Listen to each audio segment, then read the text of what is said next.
주의 손잡고 갑시다. 예, 손잡고 가자는데 입만 갖고 하면 되겠어요? 손잡고 가자니까요. 다시 하겠습니다. 험한 인생길, 주의 손잡고 갑시다. 예, 오늘은 야고보서 1장 9절로부터 11절 말씀 함께 생각합니다. 사도 야고보는 초대교회 성도들에게 신앙생활을 세상 속에서 어떻게 하는가, 좀 더 직설적인 표현으로 바꾸자면 예수 믿는 사람들이 이 험한 인생길을 살아가는 동안에 어떤 가치관을 갖고 살아야 하는가에 대하여 말씀을 가르칩니다. 그러므로 교회를 다닌다, 신앙생활을 한다라는 것은 막연한 관념이 아니고 실제의 삶입니다. 그래서 저와 여러분들은 이 말씀 앞에 설 때 우리들도 이 세상 속에 살고 지금부터 약 2000년 전에 살았던 초대교회 성도들도 이 세상에 살았던 사람입니다. 다른 게 있다면 시간적인 차이와 공간적인 차이입니다. 지금 우리는 2012년이라는 시대 속에 살고 대한민국이라는 나라 안에 살지만 지금 이 말씀이 기록된 초대교회 성도들은 여러 지역에 흩어져 삽니다. 아시아의 여러 지역, 또 일부분은 유럽, 또 일부분은 아프리카라는 지역에 흩어져 살고 있었던 신앙인들입니다. 그리고 그 사람들은 AD 60년경에 살았던 사람입니다. 그 시대는 로마가 세계를 지배할 막강한 힘을 갖고 있었던 팍스 로마라고 하는 그런 개념으로 여러 지역을 통치하고 있었던 시대이기도 하고, 그 로마 황제는 마치 신격화되어서 신적 존재로 이해하고 있었습니다. 그러므로 로마가 다스리는 모든 나라들은 종교생활이라는 것, 신앙생활이라는 것은 가당치가 않습니다. 왜냐하면 황제가 사람이 신적 존재이니까 로마 지배를 받고 있는 모든 나라 사람들은 황제를 숭배하면 됩니다. 그런 시대적 상황 속에 하나님의 구원의 때가 예수 그리스도의 이 땅에 오심으로 시작이 되었습니다. 하나님의 아들이신 예수 그리스도는 인간이며 하나님이십니다. 이 얘기는 이성으로 도저히 이해할 수가 없습니다. 상식적인 판단과 기준으로는 용납이 안 되는 일입니다. 어떻게 사람이 사람도 되고 하나님도 되는가, 이해가 되지 않습니다. 그러나 이성과 상식을 뛰어넘어서 하나님의 영이 우리 안에 임하면, 왜냐하면 인간은 다 육체만 갖고 있는 존재가 아니라 영적인 존재이기 때문에 하나님의 영, 성령이 내 마음에 오시면 이성과 상식으로 용납이 되거나 납득되지 않는 사실이 믿어지기 시작합니다. 그것을 다른 말로 해서 하나님의 은혜라 이렇게 해요. 그래서 신앙생활을 하는 여러분이나 1세기에 초대교회 성도들이나 다 모두 하나님의 영이, 하나님이 각자 개개인의 심령에 찾아와서 믿음으로 신앙을 고백하고 하나님의 자녀가 된 것입니다. 그러면 그때 달라지는 게 있는데, 황제가, 사람이 신격화되는 것을 받아들이지 못하게 됩니다. 수용이 안 됩니다. 왜냐하면 하나님의 영이 우리 안에 찾아오면 우리가 영적인 존재가 되어서 영이신 하나님만이 경배받아야 될 대상이다라는 것을 알게 됩니다. 그리고 믿게 됩니다. 하나님 외에 다른 어떤 것도 경배받을 대상이 아니라는 것을 믿음으로 고백하게 됩니다.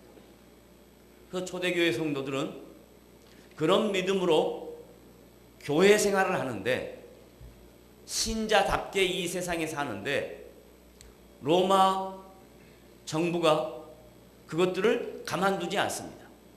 왜냐하면 기독교인들을 가만두면 로마의 힘이 약화될 것 같으니까 육체적인 핍박과 고통을 가하기 시작합니다. 그래서 초대교회 영적 지도자들을 잡아다가 그들에게 심한 고문을 하고, 그리고 옥에 갇히게 하고, 그리고 다양한 방법으로 그들을 죽이기까지 합니다. 그래서 초대교회의 영적 지도자들은 거의 다 순교의 삶을 살았습니다. 그런데 교회 2000년 역사를 가만히 살펴보면 순교의 역사가 있을 때 교회가 하나님의 일하심이 강력하게 나타납니다.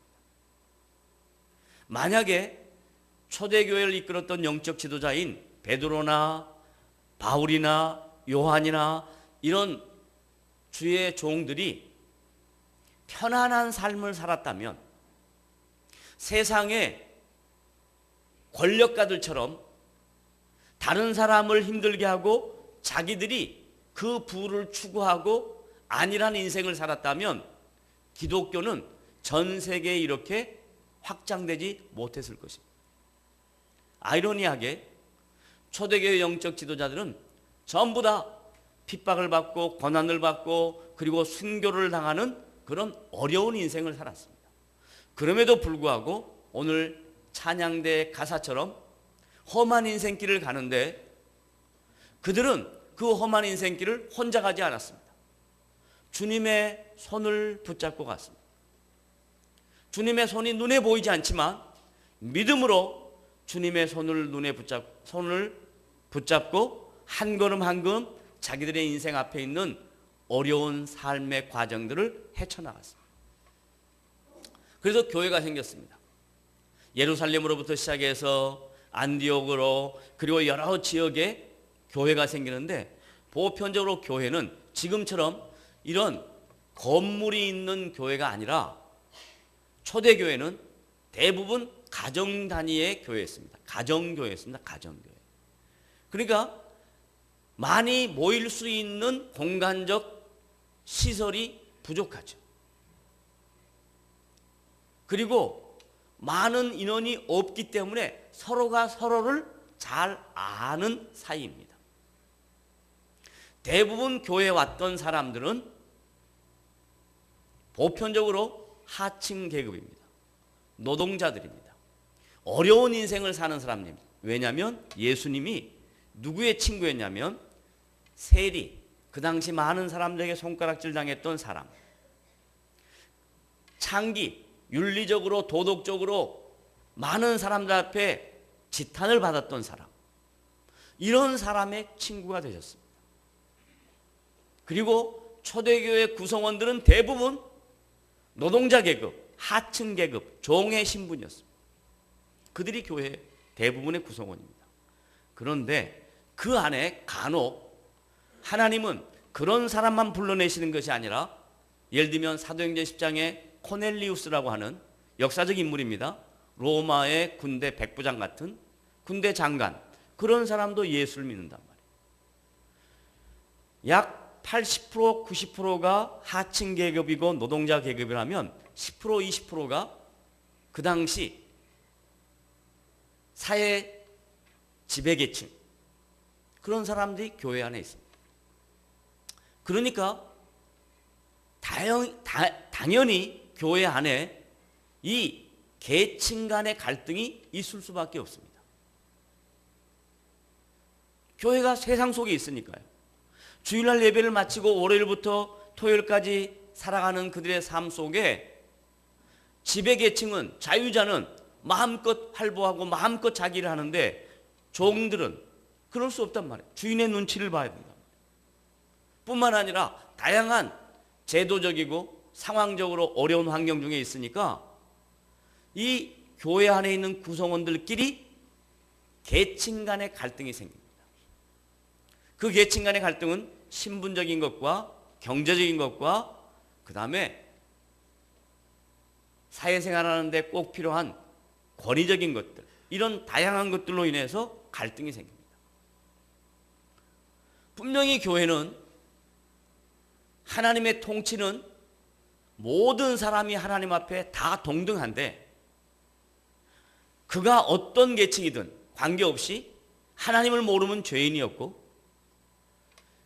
예수 그리스도를 통해서 하나님을 만나면 그의 신분과 계층과 관계없이 다 하나님의 자녀가 되는 은혜가 있는데 그럼에도 불구하고 교회가 세상 속에 있으니까 교회 안의 구성원들끼리 계층 간의 갈등으로 고민을 하기 시작한다 이 말이에요. 그래서 10% 20% 정도 되는 지배계층은 약 80% 되는 다수의 노동자 하층 계층을 보고 교회 안에서 눈을 깐단 말이에요. 그리고 80%가 되는 하층 계급은 어쩔 수 없이 교회 안에서 지배계층을 보고 눈치를 보기 시작합니다. 이게 과연 교회의 모습인가?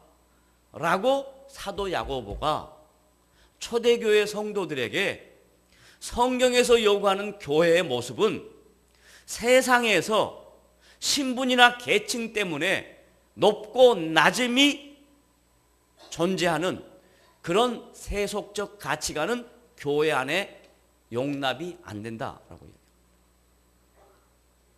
그런데 지금 한국 교회는 이런 교회의 본질이 훼손되고 교회의 역할과 기능이 잘못되어서 강남에 있는 소위 무슨 교회는 마치 그런 지배계층과 권력계층이 아니면 거기에 발붙일 수 없는 것처럼 그런 모습으로 한국교회가 움직이고 있다면 이건 하나님의 징계와 하나님께서 한국교회에게 향한 질타가 분명히 있을 것입니다. 교회 안에는 계층이, 교회 안에는 권위가, 교회 안에는 사회에서 요구하는 높고 낮음이 존재하는 것이 아닙니다. 다 같이 따라하겠습니다. 우리는 그리스도 안에서 모두 같다. 이것이 원리입니다. 그 다음 이 원리가 시행되는 과정 중에 역할과 제도가 있을 수는 있습니다. 예를 들면 교회 안에 참 이해가 안 되는 부분이 뭐냐면 우리는 모두 그리스도 안에 갔다 그러니까 초등학교 학생이 그 이야기를 딱 듣고 있다가 목사님이 교회에 모든 성도는 다 똑같다 그랬으니까 자기 할아버지한테 할아버지 안 부르고 형제님 이렇게 부른단 말이에요. 이거 말이 돼요? 이게 아니란 말이에요. 그럼 이 원리는 그리스도 안에서 다 똑같다라는 말은 뭔 말인가? 나도 하나님의 통치를 받는 백성이고 저 사람도 하나님의 통치를 받는 백성이다. 나도 하나님의 사랑을 받는 백성이고 저 사람도 하나님의 사랑을 받는 백성이다 해서 서로 인정하고 존경하고 서로의 가치를 수용해 줘야 된다라는 의미에서 우리 모두는 그리스도 안에서 같다라는 얘기입니다. 이런 전제를 갖고 사도 야고보가 이제 이렇게 편지를 씁니다. 교회 안에 가난한 자가 있습니다. 그리고 교회 안에 부한 자가 있습니다. 부한 자는 아까 얘기했듯이 소수 계층입니다. 그리고 가난한 자는 하층 계급은 노동자 계급은 대다수라고 이야기했습니다. 근데 서로 자랑하지 말라. 가난한 자는 자기의 부함을 자랑하지 말고 부한 자는 자기의 가난함을 자랑하지 말라. 이 말의 의미가 뭔 말이냐면요. 여기서 앞에 말하는 가난이라는 것은 지금 현재의 상태입니다. 자기의 지금 처해 있는 상황들입니다. 그런데 고린도전서 4장 8절에 가면 이런 말이 있거든요. 내가 이미 그리스도 예수 안에서 배부르며 부요하며 그랬단 말이에요. 그래서 그 말을 듣고 내가 지금 노동자 계급이고 하층 계급인데 내 안에 예수님이 있으니까 나는 부한 자다라고 생각한단 말이에요. 그래서 경제적으로 부한 사람들 앞에 나도 그리스도 안에서 부한 자다 까불지 마라 이렇게 된다 이 말이에요. 그 다음에 부한 자는, 경제적으로 부한 자는 자기 안에 그리스도가 없으면 배부르지 못하니까 부자들의 특징이 뭐냐? 자기의 소유한 것에 대하여 만족하지 못합니다. 더 많이 가지려고 합니다. 그러니까 항상 그들은 배고파 있습니다. 굶주려 있습니다. 그리고 자기가 부자라고 생각을 안 합니다. 부자들의 가장 두드러진 특징이 뭐냐면 자기가 부자라고 생각하지 않아요. 예수 믿는 부자, 정상적인 부자 말고 세속적인 부자 말이에요. 그러니까 지금 사도 야고보가 세속적인 부자는 자기의 낮음을 자랑하지 말라. 난 더 가져야 된다고 그런 생각하지 마라. 이렇게 지금 양쪽 계층에 대하여 정확하게 교회 안에서 신앙생활하는 성도들이 가져야 될 가치관을 설명하고 있습니다. 그러면 어떻게 해야 되는가? 오늘 기가 막힌 예를 야고보서 1장 9절부터 11절까지 들었는데 부자든 가난한 자든 전부 다 마치 풀과 같다. 인생을 풀처럼 비유합니다. 풀. 뭐라고요? 풀. 시편 저자가 이 풀에 대하여 뭐라고 설명한지 한번 보겠습니다. 시편 90편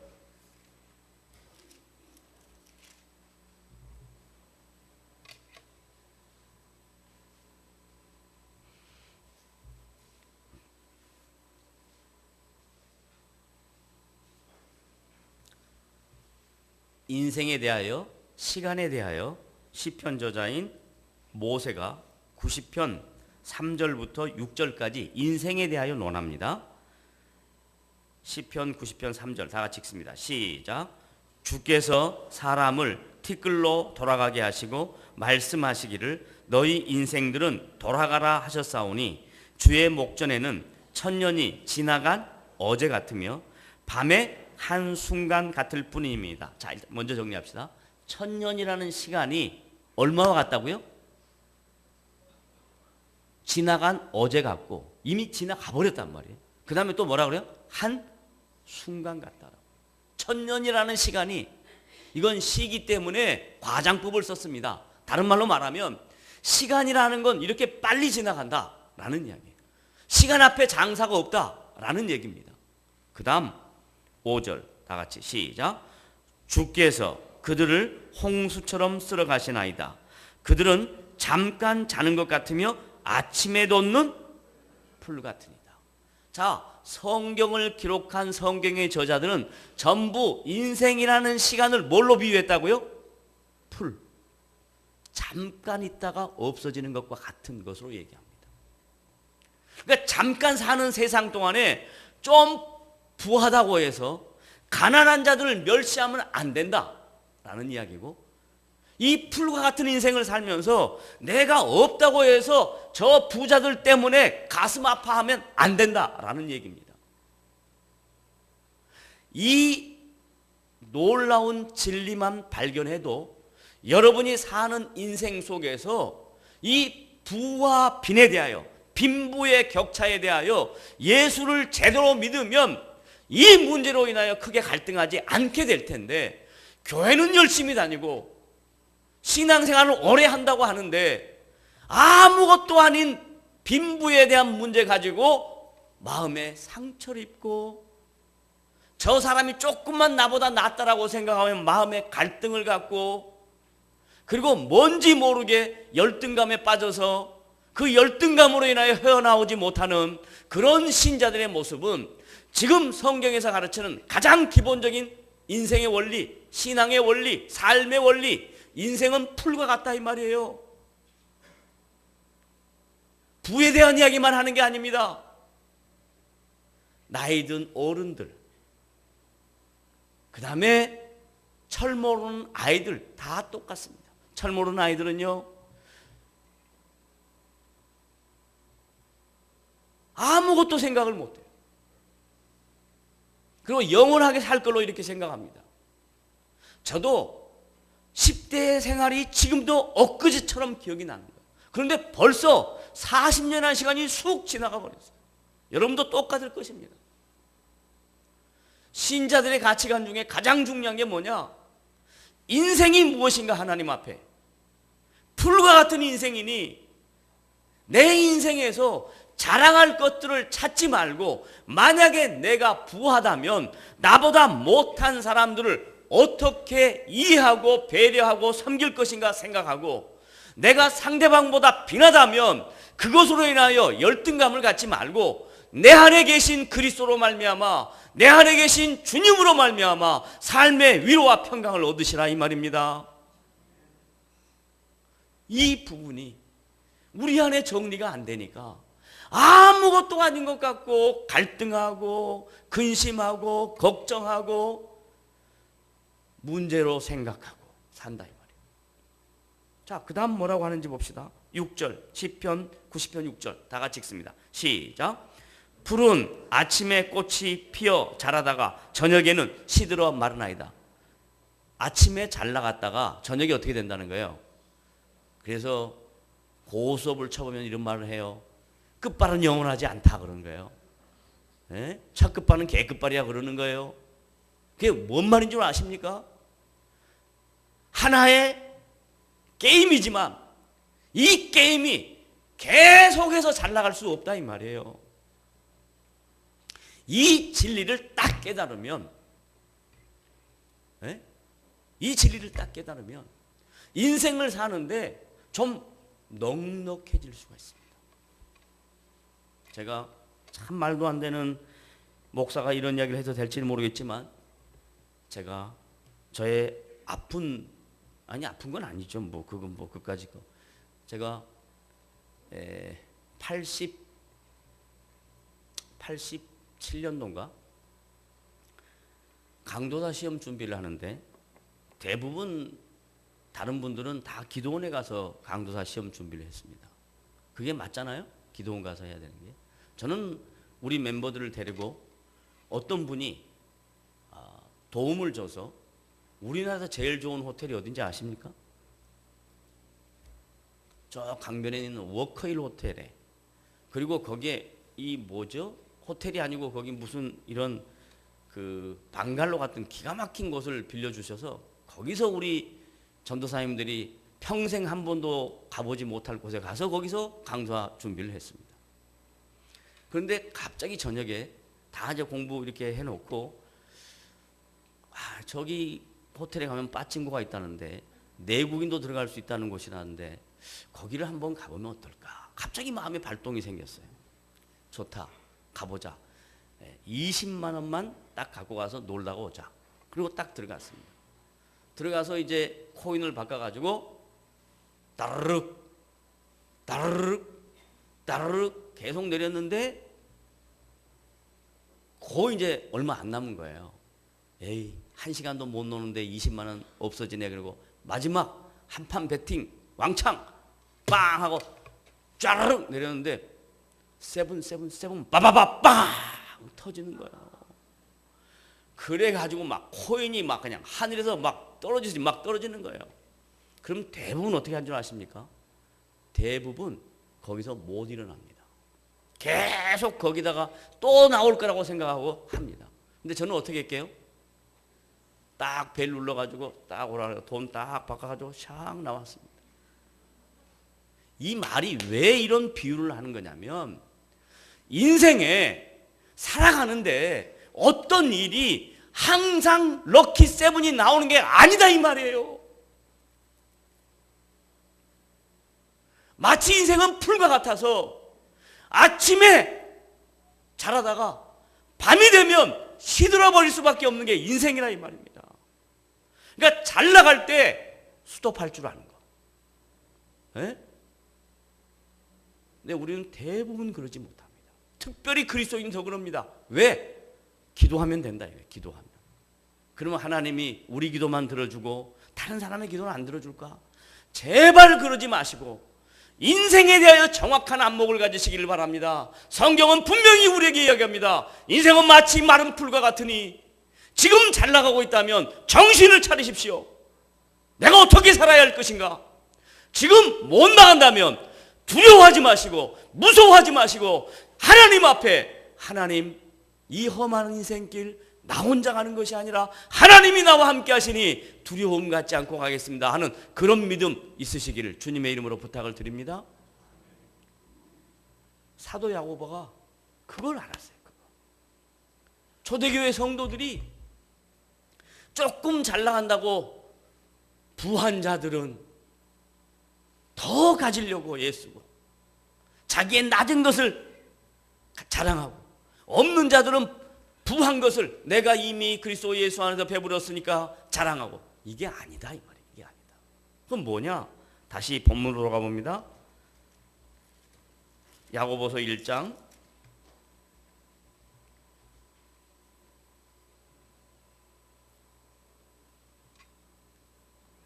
9절부터 10절까지 말씀드렸고 11절 다 같이 읽어봅니다. 시작.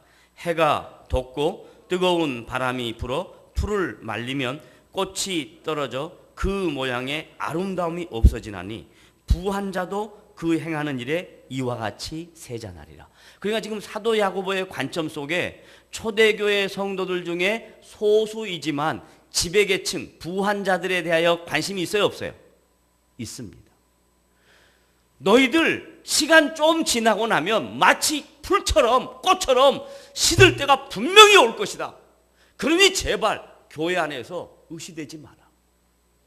돈 있다고 공부 많이 했다고 내가 뭐 잘한다고 의시되지 말아라. 교회는 의시되는 곳이 아니다. 교회는 자기의 목을 깔고 눈을 깔고 그리고 모든 사람을 귀한 사람으로 대하는 것이 교회다 이 말입니다. 근데 대부분 많은 사람들이 교회라고 하면서 예배하러 왔으면서 그럼에도 불구하고 세상 밖에서 하는 것과 똑같이 눈으로 보고 저 사람을 평가한단 말이에요. 이건 교회의 모습이 아닙니다. 교회는 우리 모두 다가 그리스도 예수 안에서 하나인데 어떻게 하나인가? 에? 어떻게 하나인가?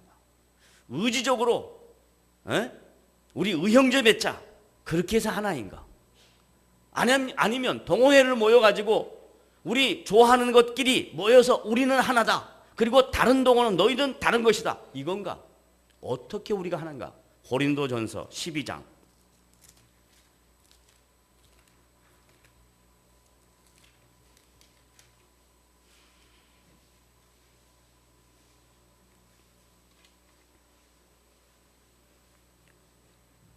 13절 찾으셨으면 다 같이 한 음성으로 천천히 읽어봅니다. 시작. 우리가 유대인이나 헬라인이나 종이나 자유자이나 다 여기까지 보세요. 그때 당시 사회적 편견, 인종에 대한 사회적 편견을 크게 두 가지로 나눴는데 이 칼라로 나누지 않았습니다. 옛날 같으면 지금 같으면 이 칼라로 나눕니다. 옐로우, 화이트, 블랙 이렇게 나누는데 그때는 주이시, 그 다음에 그릭 이렇게 딱 나눴습니다. 그릭이라는 문화가 헬라 문화가 유대 문화 외에 전 세계를 지배하는 문화였기 때문에 헬라인 이렇게 나눴고 또 하나는 유대인 이렇게 나누었습니다. 이 헬라인과 유대인은 도저히 같이 상종할 수가 없습니다.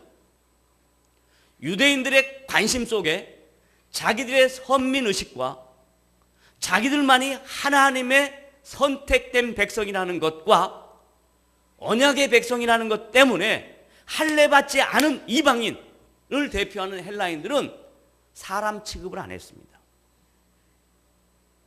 그런데 사도 바울이 지금 뭔 이야기를 하고 있냐면 오랜 세월 동안 서로 상종을 하지 않았던 유대인과 헬라인이 하나다라는 이야기를 하는 거예요.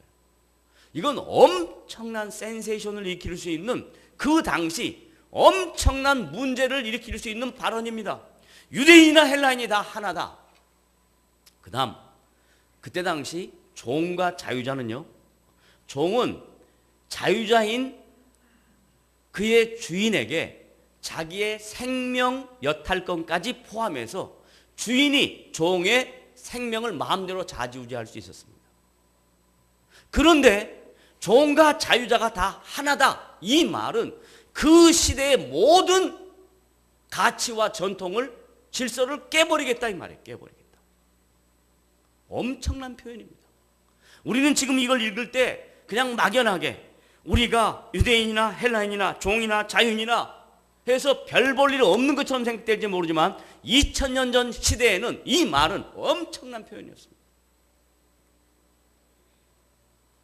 그때 이 엄청난 표현이 있었음에도 불구하고 2000년 교회의 역사 속에 교회 안에 모여든 사람들이 이 말씀을 말씀대로 받지 않고 자기 시대적 가치관으로 받아서 지금도 교회 안에 이런 계층 간의 갈등이 상존하는 것은 교회의 진짜 모습이 아니라는 말이에요. 그래서 이 말을 2000년 전에 기록했지만 우리는 이 말씀을 오늘 나에게 주시는 말씀으로 생각하고 지금 여기 앉아있는 여러분 모두 다가 다 한 성령으로 한 몸 된 것을 알아서 옆에 있는 사람이, 내 주변에 있는 사람이 얼마나 존귀한 사람인가, 얼마나 복된 사람인가, 이걸 여러분들이 수용하고 받아들이고 인정할 때 하나님의 역사가 여러분의 삶 속에 충만하게 넘칠 줄로 믿으시기를 바랍니다. 근데 우리는 작은 것 같고 이 큰 진리를 받아들이지 못해요. 난 말 많은 사람이 싫어. 말하는 사람이라도 있어야 말 안 하는 사람들 안에 사람이 존재하는 겁니다. 전부 다 말 안 하고 있어 보세요.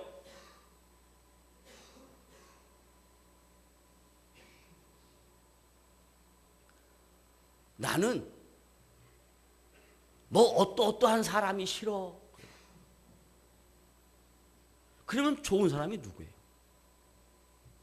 사람마다 각양각색, 서로 다른 교육 환경, 서로 다른 가치관, 그런 사람을 하나님이 교회 안에 불러놓고 이 사람들이 주님의 사람으로 주님이 기뻐하시는 그 자리에 오도록 하나님이 시간이라는 것과 인생의 다양한 삶이라는 과정을 통해서 우리를 만들어가고 계셔요.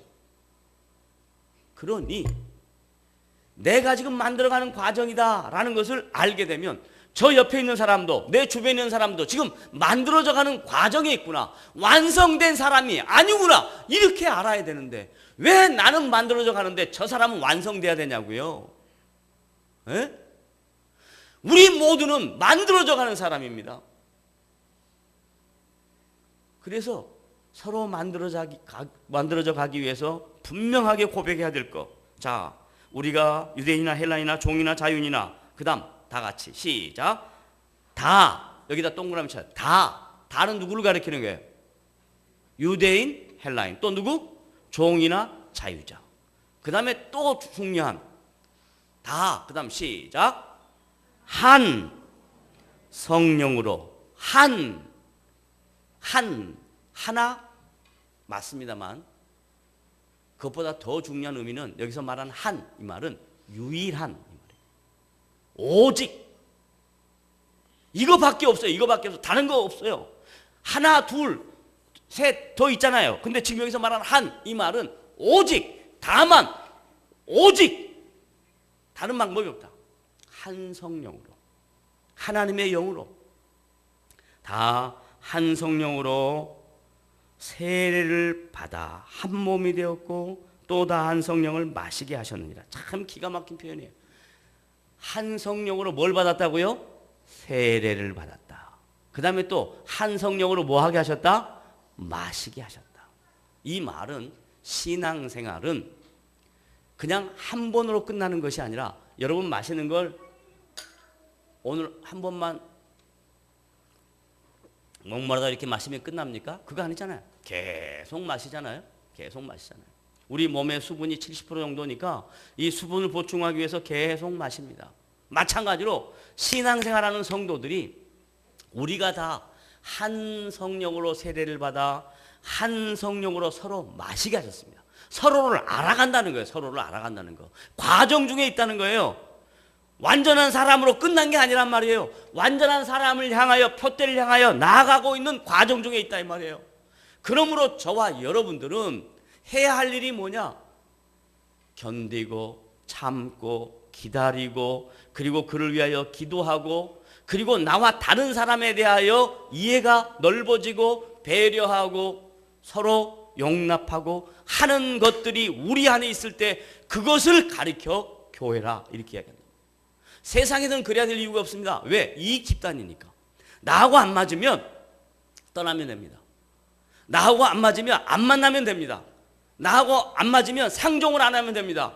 그러나 교회는 다 한 성령으로 세례를 받아 한 성령으로 서로 마시게 했기 때문에 자주 만나서 교제하고 상대방을 알아가고 이해하고 용납하고 그래서 우리 모두 다가 주님의 사람으로 세워져 가는 것이 교회다 이 말이에요. 자, 그러므로 지금 이 시간 옆에 있는 사람 보시고 손을 잡으시고 저를 따라서 합니다. 따라서 합니다. 나는 당신을 통해 보고 하라니까 앞을 보고 하지 말고 옆을 보고 하라니까. 다시 나는 당신을 통해 주님을 봅니다. 또 합니다. 나는 당신을 통해 나의 변화를 기대합니다. 다 같이 합니다. 우리 모두는 주님을 봅니다.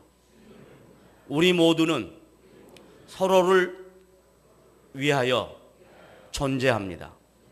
우리 모두는 주님을 닮아갈 하나님의 자녀들입니다. 이 의식을 머릿속에 갖고 있으란 말이에요. 항상 머릿속에 갖고 있어요. 그래서 어떤 상황과 문제가 생길 때도 이걸 갖다가 대입을 하란 말이에요. 이걸 갖다가 대입을 해서 하나님이 어떻게 하실까? 이런 훈련과 연습을 다른 말로 말해서 신앙생활, 교회생활이라 이렇게 하는 겁니다. 그러면 여러분들이 참 멋있는 사람이 됩니다. 참 하나님 보시기에 존귀한 사람이 될 것입니다. 하나님이 기뻐하는 인생이 될 것입니다. 하나님이 여러분의 인생에 복주기를 기뻐하시는 그런 인생이 될 줄로 믿으시기를 바랍니다. 자기만 알고 자기 기도만 들어달라고 막 큰 소리로 부르짖었던 내가 언젠가부터 내 마음속에 다른 사람이 들어오고 그 사람의 문제가 내 문제로 느껴지고 그 사람을 위하여 중보하고 그 사람을 위하여 내가 관심을 갖고 그런 마음이 용솟음칠 때 하나님이 여러분이 기도하지 않아도 여러분의 기도에 응답하시고 여러분의 인생에 복을 주실 줄로 믿으시길 바랍니다. 이게 성숙한 그리스도입니다. 기도하겠습니다.